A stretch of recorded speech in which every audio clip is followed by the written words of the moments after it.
Homeowners insurance, what you need to know, what's there, what's not there. Exactly. Well, you don't want to find out when something happens, say, oh my gosh, I'm not covered. Right. Too often that late. does happen. Right. So you want to look at your policy, talk to your agent, and see what it's all about. Some of the major ones that people really don't think about is, like, for example, trampoline injuries. Kids bounce around in the backyard in the trampoline and things of that nature. As a matter of fact, in 2011, those were the greatest household injuries that you would have. Somebody got hurt on the trampoline. Really? So that still is one of the #1 causes of injuries, and you're not necessarily covered in your homeowner policy on that as well. Right. Sometimes you need a separate policy. Pools. They're a attractive nuisance, as they're described by law, and a lot of times that is a problem as well. 3,500 deaths in 2011 occurred for drownings. Wow, that's a big for number. pools, right? So you may not be covered there either. Consequently, you might have to get a rider for your, depending upon the pool you have and how you have it set up on your insurance policy, to cover you in the event of any type of peril like that as well. Aggressive dog attacks. There were 4.5 million dog bites last year, believe it or not. Wow. Yes, and depending upon your type of dog that you have, Right. you may not be covered. As a matter of fact, when I was shopping for insurance a couple years ago, would ask what type of dog you have. I said, well, you got this Brussels Griffon, it's about 9 pounds, but still they had to check and see if that breed was on the list or they would not cover. Wow. Okay. So that does Five make a breeds. difference. Earthquake insurance, that's another one as well. That's not an automatic feature. If you do live in a high area where it's prone to earthquakes, you typically have to get a rider for that as well. I think that points out, though, if you live in an area that's prone to any type of natural disaster, whether it's flooding, earthquakes, tornadoes, what have you, you'd probably need to check that's in your Exactly. insurance. Make sure you have it. Right. And stolen cash, or if it's destroyed, you covered basically up to $1,000 for most policies. Anything over that, you can't prove that you had it, and so your cash went up in smoke.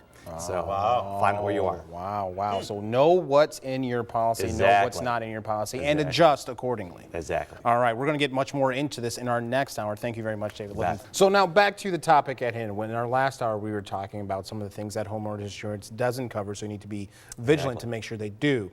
What else do we need to know? Well, some other ones as well. We're talking about jewelry and fine art. For example, there's a standard amount of on your policy that you would have to cover jewelry or something to that effect if lost, stolen, damaged, or things of that nature. But if you have a significant amount of it, you need to get an appraisal and then have a separate rider to cover that as well. Same thing for fine art as well. If you have that in your home, you need to have a separate policy and you must have it appraised in order to get it. Are insurance companies willing to do this, riders on various different things? Yes, they are. It just may cost you. If you're willing to pay the premium. Right. Exactly.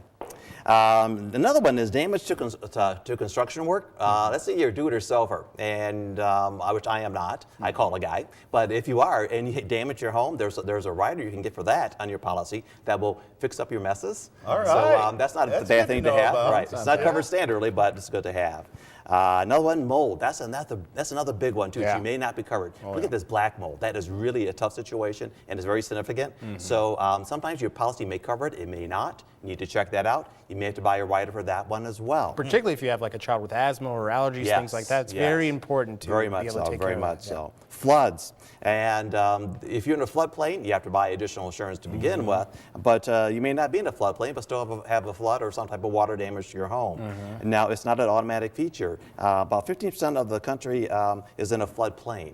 So there's also the National Flood Insurance Program through HUD that you can purchase insurance through to help you cover those type of calamities.